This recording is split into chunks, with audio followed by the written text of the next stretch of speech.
me. God saved me. Look at this huge crevasse! Huge one from nowhere. It's the trail cutting through this middle crevasse. No warning at all, huh? It never really mattered. Everything that came before. And now my heart's in tatters. I can let the pieces go. Step out that bus, take a deep breath. You're stronger than you ever know. Don't give up, just keep holding on, 'cause all that's left to do. Let love find you.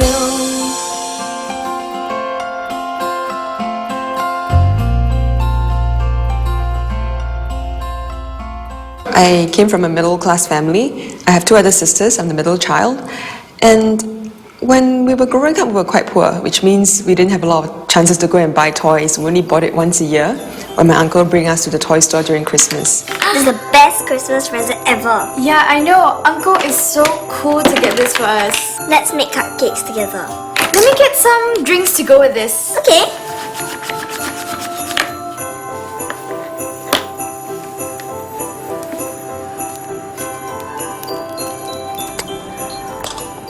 And I was really sick after that. I was like puking and having diarrhea. And I think as an 8-year-old, in my little mind, I was thinking, the possibility of death is very real. And when my sister came to me, she asked me, if you should die, do you want to go to heaven or hell? And I told her, obviously I want to go to heaven, right? So she said the sinner's prayer. I pray that you will help Esther and heal her. Don't cry. And she wants to accept you in her life as God. In Jesus' name I pray. So Amen. subsequently I got better, and then I totally forgot about God. So I didn't have any contact with this God whatsoever until I was about 13 years old. That's when my sister, the same sister who helped me to Christ, she brought me to church youth group. So that's when I got to know about this God a little bit more, about how he came into my life and he saved me. When Esther told us that she was going to try out for the selection, to go for Everest, it was really very surprising to us because between the three of us, we have three sisters. She's actually relatively the least athletic amongst the three of us. Esther is more the artsy, creative kind of person. She likes her books and all that. Frankly, I can't say that I wanted to climb Mount Everest because I love the mountains. Because before I even joined the team, I've never seen snow before in my life. I've never touched snow. I've never been to a cold country ever because I've never traveled very far beyond the region. She mentioned to me that, she has been on her job, which is desk bound for, 2 years plus, and she wants something a bit more exciting outside of her work. The Everest call came when I got an email from a friend, and this email basically came from a nationwide call from these two leaders from the Women's Everest team asking for Singaporean women who are interested to join them to climb the highest peak in the world. And she asked me to join her. In fact, she asked me to go for the audition with her, but I declined. So I just went in with a very try and see attitude. I didn't know where I could get. I just wanted to go in and see how far I can get to in this journey because I was almost quite sure that I would not be selected. So as a result of that nationwide call, over 80 women all over Singapore responded. Some came with reasons like they want to lose weight. Some came with very serious reasons like, they really wanted to pursue this dream with these women. They narrowed down these 80 women to about 30 of us, and they had this initial trial run at MacRitchie Reservoir to run this 8-kilometer route. I looked around me and all these other intimidating looking women were all around me. Some looked like triathletes, some looked like, marathon runners. At that time, I have never ran 8 kilometers before in my life.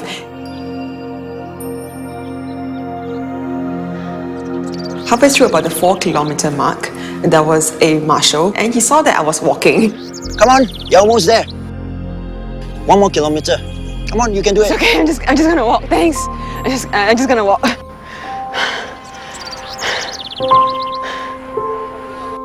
So I just kept walking and walking until I finished the 8 kilometers.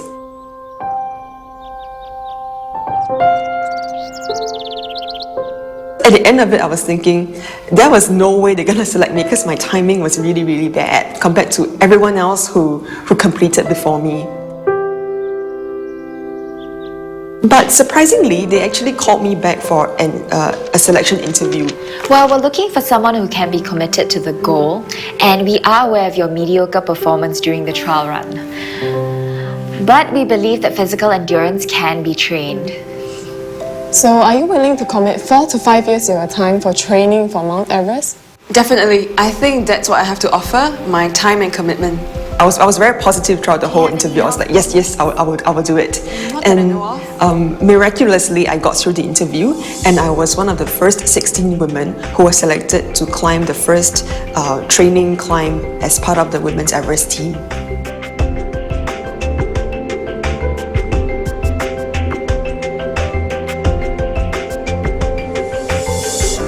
The impression I have of Esther was that she's just like normal girls along the street, and she's very fair, and she was so girly. Really? That is so funny! I know. I wonder when did that happen? It's terrible. I think we made a fool of ourselves, man. No, you did.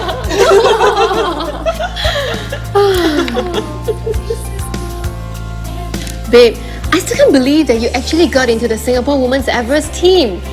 You haven't even seen any mountain before.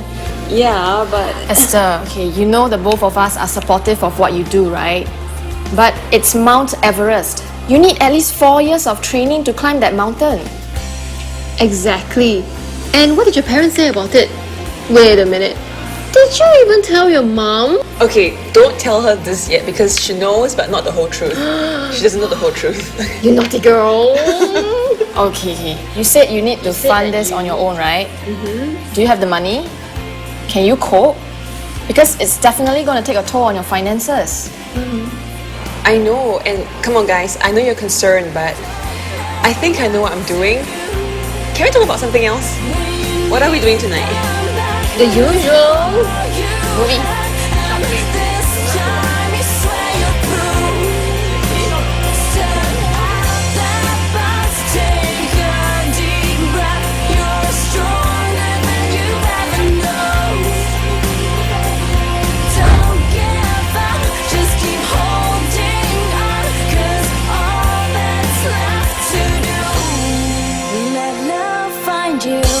After I was selected, I realized that actually the commitment is really heavy. We have to train 6 times a week, and that includes long runs of 10 to 20 kilometers every week, gym sessions, Bukit Timah circuit training, load ferrying, carrying like up to 20 kg up and down a 30-story block about 10 to 12 times.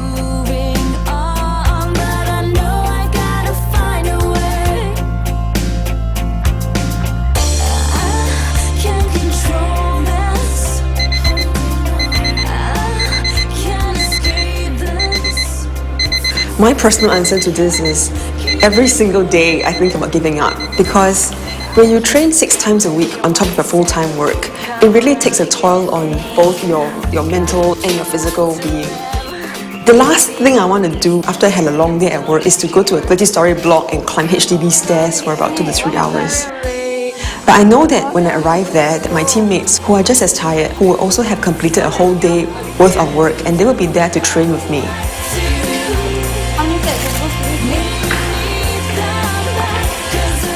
All that training accumulated as we were holding full-time jobs because none of us could afford to stop working and go into training.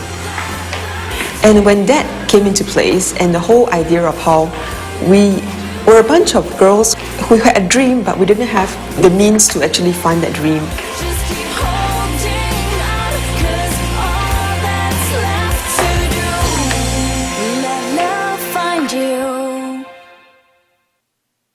This whole 4-year thing is a bit intimidating. How am I going to actually finance it? At that point in time, I was still a student. I had no financial means actually at all. And I don't come from a rich family. I remember asking myself, what have I gotten myself into at this point in time? You know, now I'm going on this first expedition, and I was freaking out a little bit. I spoke to my leaders and I was telling them, maybe this is not for me. You know, maybe the other girls have a better chance. So I remember kneeling down in my room and really crying out to God and asking Him, Lord, do you really want me to do this? Because it's a life and death thing, and it's going to take up so many years of my life. If it's really your will, then please provide and show me that you want me to do this. And God showed me in Psalm 121, it says, I look up to the hills, where does my help come from? My help comes from the Lord, the maker of heaven and earth. And to me, at that point in time, I was thinking, God is the maker of heaven and earth. What is 4 years to Him? What is $500,000 that we need to raise? If it's His will that I climb this mountain, then surely He will be there with me. And I think from that psalm that God has spoken to me through, I found the peace and restedness and the answers that I needed to embark on this Everest journey.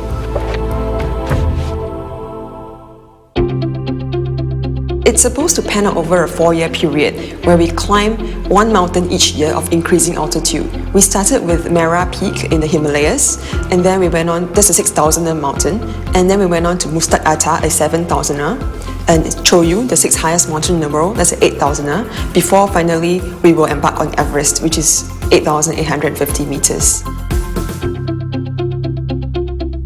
Before we climb Mount Everest, interestingly, we call it like a dry run for Everest, and that was to climb Choyu, Mount Choyu, which is the 6th highest mountain in the world. And most people call it like a dry run or a rehearsal for Everest, because Choyu is a mountain that is 8,000 meters, and that's when you go into the death zone. So the death zone in mountaineering terms is when your body starts breaking down. You go above 8,000 meters, your digestive system stops working, and your brain cells start to die. So it's very important to see how your body reacts at that kind of altitude. And the thing is, we all knew that this was a very important chance for us to see how we will react on Choyu so that we can be prepared for Everest. So in the midst of preparing for Choyu, I realized that I wasn't feeling too well. Because after coming back from the climb before Choyu, Mustaq Atta, I was feeling this sensation in my heart that wasn't comfortable. But I was still active, I was still running, still training and all that. But then I decided to check it out. You might not like to hear this. Our report shows that you have the Wolff-Parkinson-White syndrome. This is a congenital defect that causes your heart to go into a short circuit because you have an extra nerve in your heart. You have to go for surgery to remove that extra nerve. Surgery? How does that affect my training? It would mean that you have to stop for a while. And by a while, it could mean months. Because your body needs to recover before you can train again. Months? I'm supposed to be climbing a mountain in a couple of months. I'm someone who is very scared of needles because growing up I have this medical condition where I had to be poked a lot of times, and I do not like needles at all. So when I said I would do it, when I had to go through the whole surgery of ablating the extra nerve, I thought, okay, this is it. Thank God, it's over.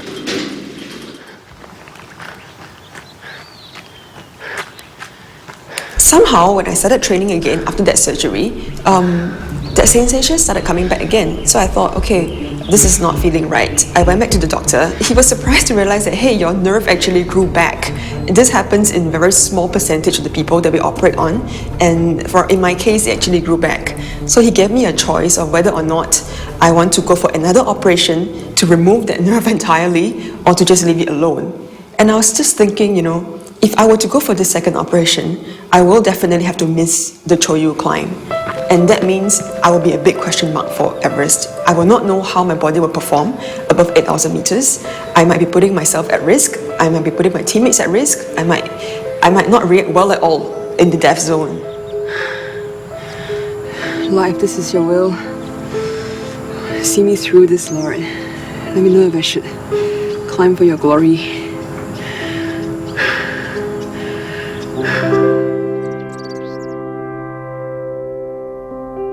So a lot of questions were swimming in my head, and at that point in time I just remembered what God said, that He will be faithful and He's the maker of heaven and earth, and surely He's the maker of my body. So I decided to go for the surgery and just put it in God's hands.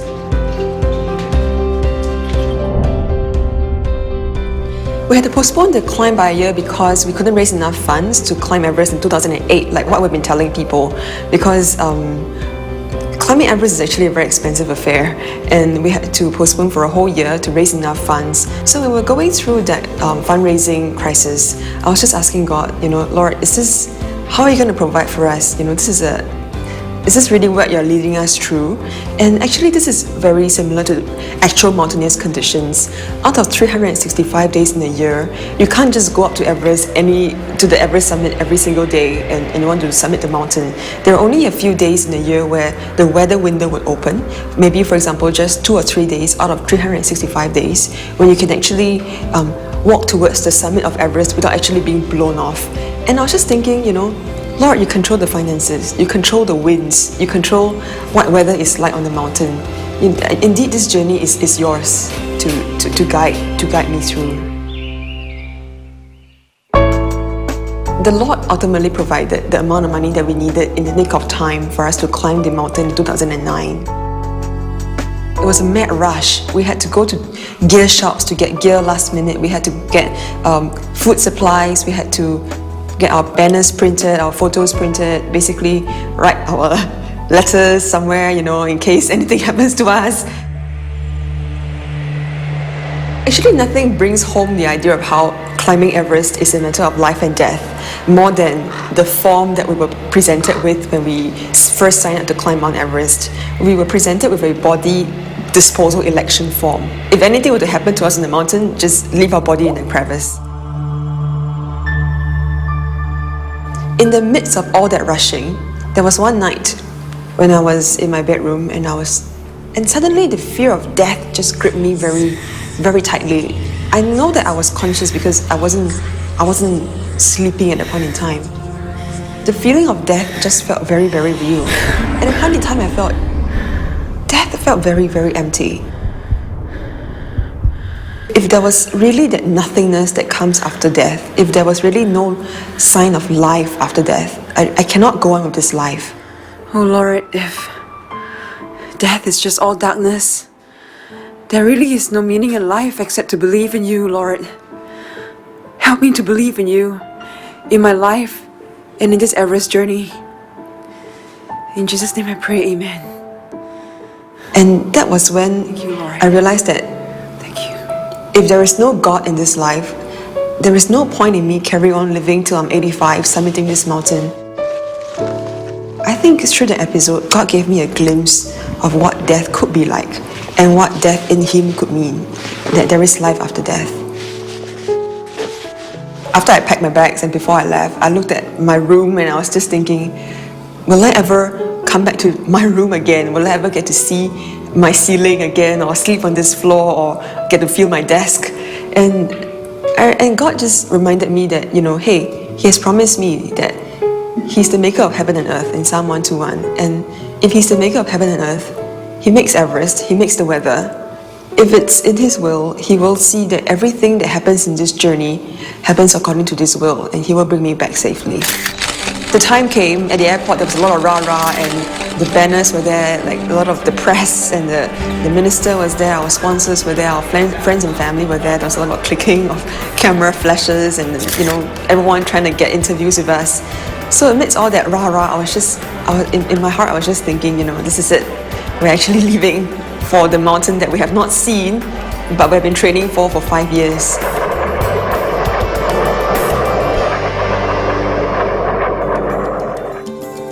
We landed in Kathmandu, which is this little town in Nepal where everyone would start their journey to Everest.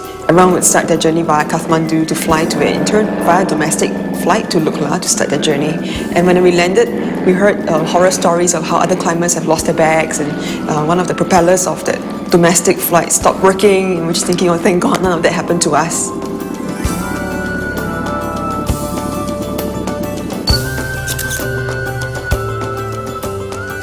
On the Everest Base Camp, it's almost like a United Nations place because there are different expeditions from all over the world. When we were there that year, there was a Croatian women's team, there was the American team, there was the British team, there was Discovery Channel filming the next season of Everest Without Limits. So there were like over 500 people, including climbers and Sherpas alike, who were all gathered around base camp to be poised for the Everest climb. This is the post puja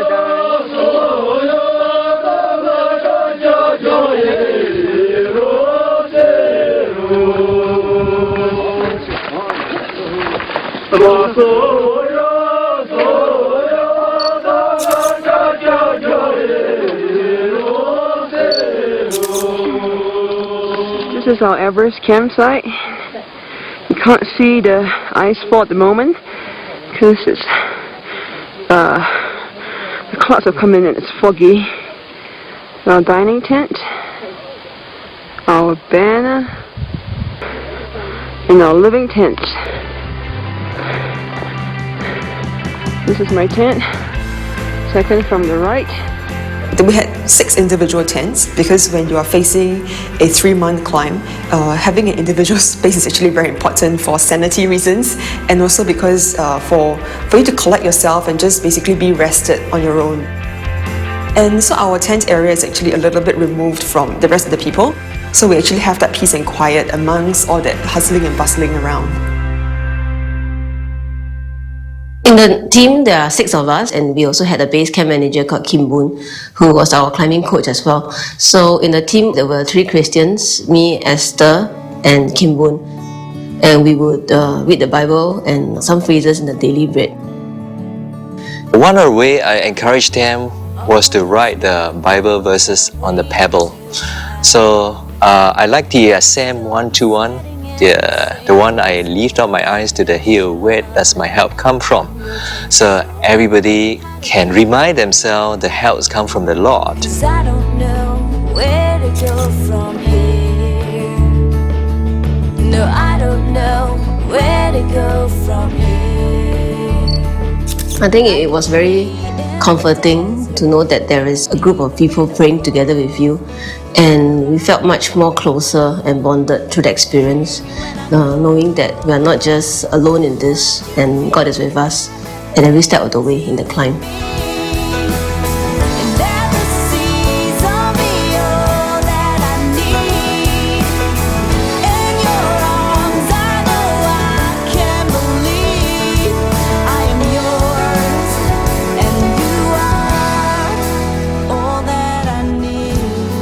Sometimes I pray, I ask God, why am I getting into this situation? Because climbing Everest is really dangerous. Because I never planned in my life to bring a bunch of girls to climb Everest. So it must be you planned for me. So if you plan for me, you gotta bless me. You gotta bless the team as well to make sure they go up safely and come back safely.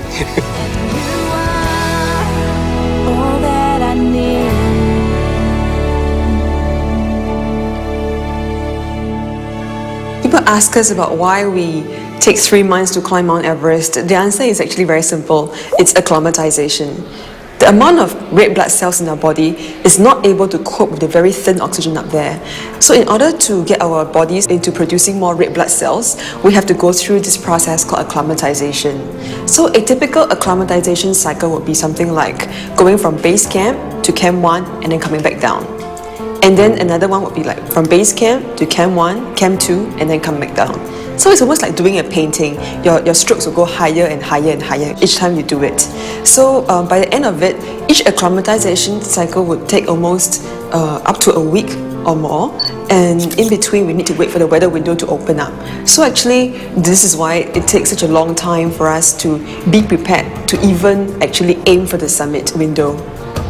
And the thing is that when I went to Everest, no one had a clue about how I would react above Camp 3 or Camp 4 because I've never been at that kind of altitude.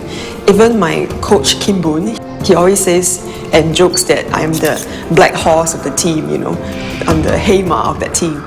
Of course, she was very worried. She kept asking me whether can I make it or not, can I make it or not. So I told her, don't worry too much, and then God will give you strength, and then just keep praying hard for that. So I think it was really a faith journey where I had to put my life in God's hands and tell Him that, you know, I've never gone through this before. I don't know how I'll react, but Lord, this is up to you. My life is yours. I think the heart condition actually played a very big role in my severe lack of confidence on the Everest climb itself, because I felt like everyone else has been through a trial run at Choyu, everyone has submitted, whereas I've never been there. I don't know what it's like above 8,000 meters. I was the only one in the team. So I think that really affected my confidence during the actual Everest climb. For example, in the Everest climb, to go anywhere on the mountain, you have to go through this section called the Khumbu Ice Fall, and that's where 60% of the fatalities happen. It's like a big mass of glacier where there are like huge ice blocks, you know, and that you have to meander through.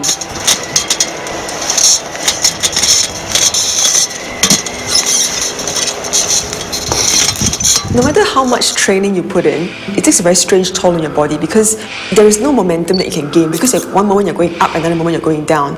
And I remember my first time on the Khumbu Ice Fall, I was thinking everyone is zooming ahead of me, you know, I was thinking I can't do it. I was lagging behind. I was actually the second person in order, and then I just slowly started lagging apart. And I was like the last person. And just behind me is my trainer, Kim Boon. And I asked him, you know, Abun, are you sure I can make it to Camp 1? And he said, God will give you strength. So with that words in my mind, I said, okay, God will give me strength, because I absolutely have no strength on my own right now to carry on. So with those words, I just kept pushing on to Camp 1 and beyond. Subsequently, I did reach Camp 1, and I reached Camp 1 many times after that. And it wasn't because I was as strong as the rest of the team, it was because, you know, indeed, the Lord provided me with the strength that I needed.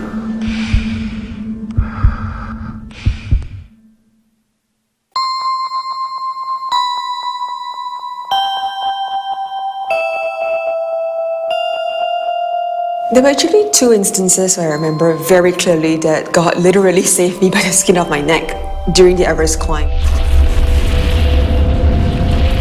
I remember we were having breakfast at base camp, and we heard this huge explosion in the background, and it was like a thundering sound. And when we came out of the tent, all of us were actually shivering because we could see that there was a huge avalanche that happened right in the path and at the exact time that we were supposed to have come down if we had not chosen to come down to the camp one day earlier. So even though we were safe at base camp, we were looking at the avalanche and we're thinking we could have been in there if not for the fact that we chose to forsake our rest day. So when they saw the magnitude of this avalanche came down, it was shocking, and they were just horrified of what the natures can do.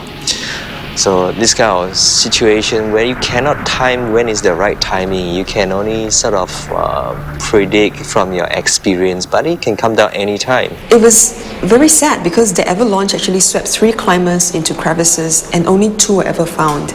And a Sherpa lost his life.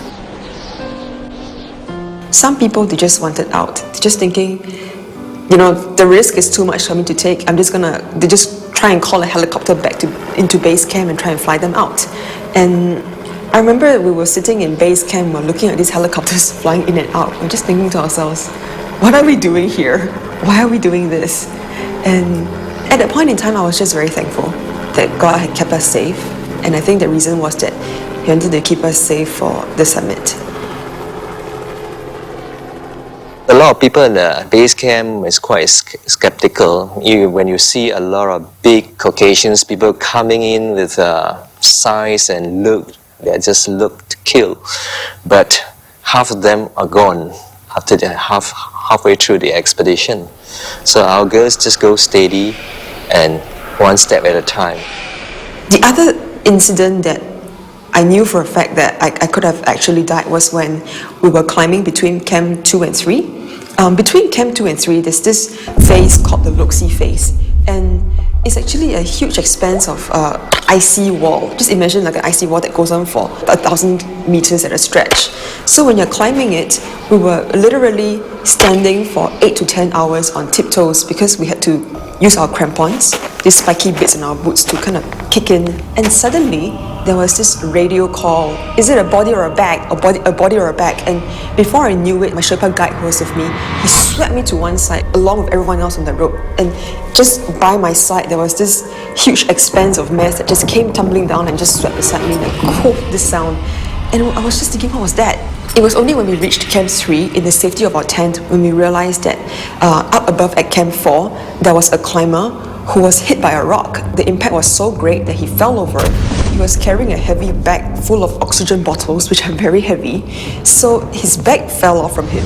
It was tumbling down and gaining momentum, and as it was going down the Loxi face. And if it had hit any of us in that line, I don't think we would have survived that. I don't think we would have been able to survive that kind of impact. I was thankful, obviously, to my Sherpa, and all the more I was thankful to God for his alertness in literally saving me just by that few centimeters of being hit by this immense object. It's snowing at EBC.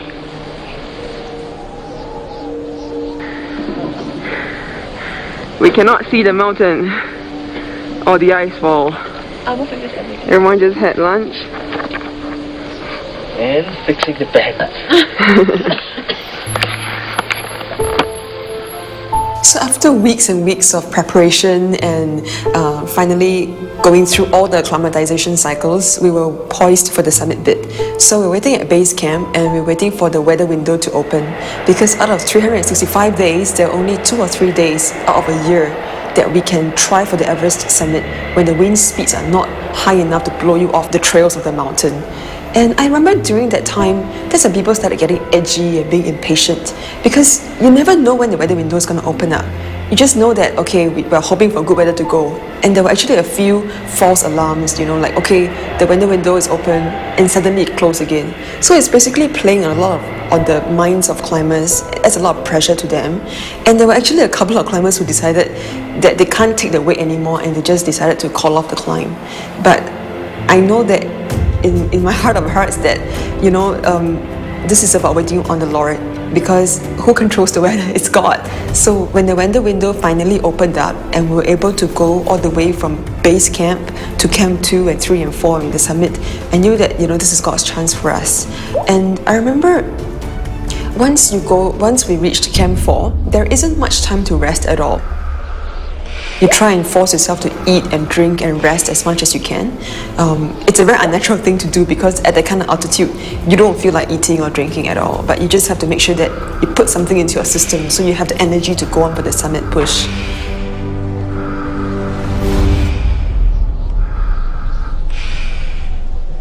Midway throughout the climb, I actually developed chest pains, which I later found out from the base camp doctor that it was a condition called costochondritis. It was serious enough to decide to turn around. It was one of the most painful decisions, especially after training so hard for 5 years.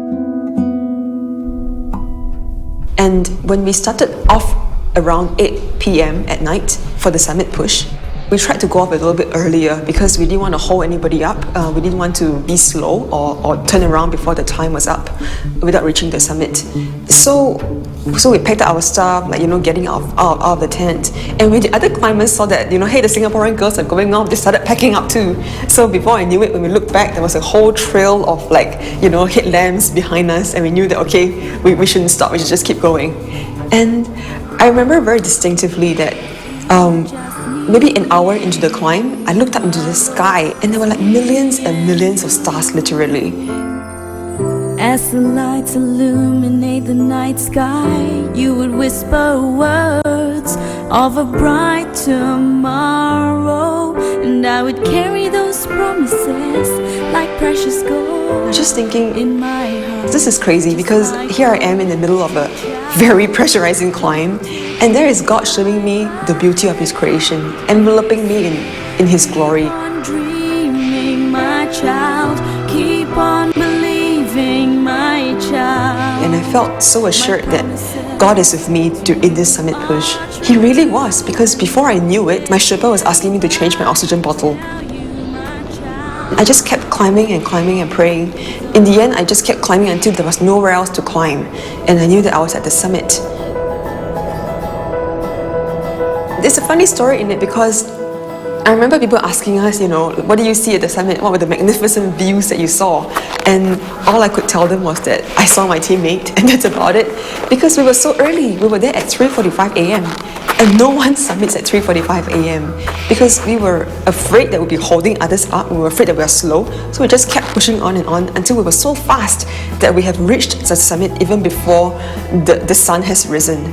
So we were trained once we're at the summit, to not linger, to quickly take out the Singapore flag, our sponsors' flags, take pictures, radio back to base camp to tell them that we're at the summit.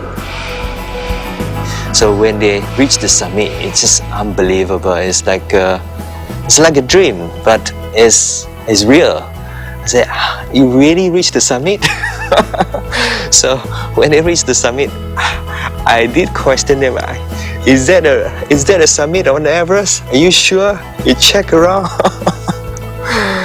And I was really excited at the base camp. It felt a big relief. Usually when climbers they reach the summit, they radio back to base camp, there'll be a lot of pots and pans that they would start banging around at base camp to celebrate the success of the expedition. And I think they might not have been able to do that for us because we caught them by surprise by being there so early. And I remember saying very distinctively into the radio, telling my teammate Yi Hui, "This is for you," and so did everyone else in the expedition.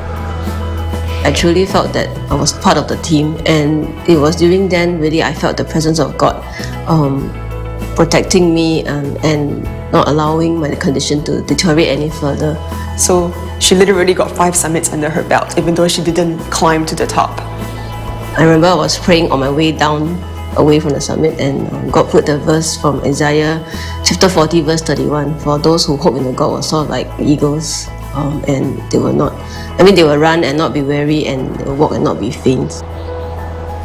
But reaching the top is only half, so I'm still worried for them on their way down, because coming down is another second half. Even though it might be unheard of, but actually there's a human traffic jam on Everest, because when you have, out of 365 days, when you only have 2 or 3 days of good weather for people to summit, everyone will want to strive for that weather window. So they would all be on that same line. Coming down was a nightmare because there were people trying to go up at the same time, and here we are trying to come down. It was very tricky. It was a physical maneuver that we have to go through because we share sometimes we share the same line, so we have to unclip and clip to go down safely. And by the time I reached back in the safety of base camp, that was when I literally had the chance to breathe properly and to give thanks to God. It's only when they reach the base camp, I see them physically, I give them a big hug. That's a really, really relief, like mission accomplished. I asked God of 2 things. One is for safety, for everyone in the team to be safe. And the second thing that I asked for was success. And He granted us both tremendously. I think it's a very unheard of thing for an expedition to have 5 out of 6 members who actually reached the summit of the mountain. So that's a very rare statistic. I think the Lord was tremendously generous to us. This is me in my Everest tent, which I'm about to vacate in 2 days. I will miss this place.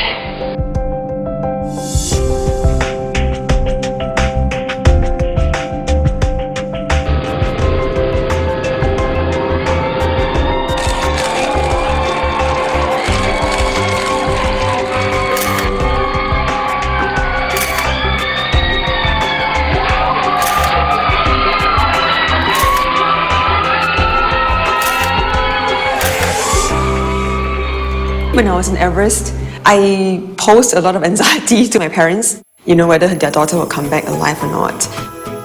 It really helped my 2 sisters who are believers. They are praying for me, and they're getting people to pray for me, and they're assuring my parents that God will take care of me. I also put my boyfriend through a lot of anxiety. He also had to struggle a lot with trusting God for my safety, in seeing that God is faithful in bringing me back home, because there was no one else, and no one else who can.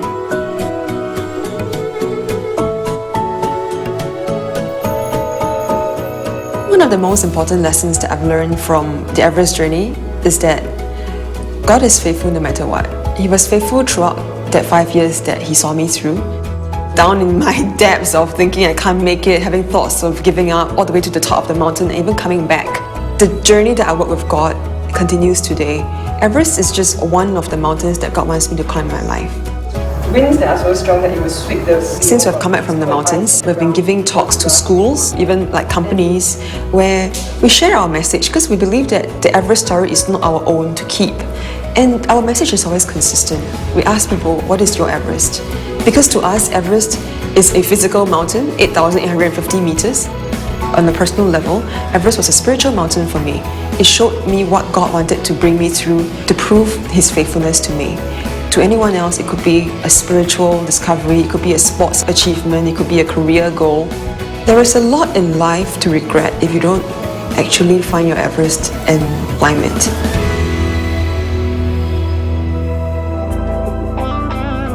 I think it's only in that journey of trudging on to summit your Everest that you discover a lot about what life is about for yourself. Choosing trust instead of doubt. Time to face my fears. To really live instead of hide. Each day that I'm alive. Courage now to take the risk. Strength to follow you. Step ahead and don't look back. This mountain's got to move. You're taking me higher.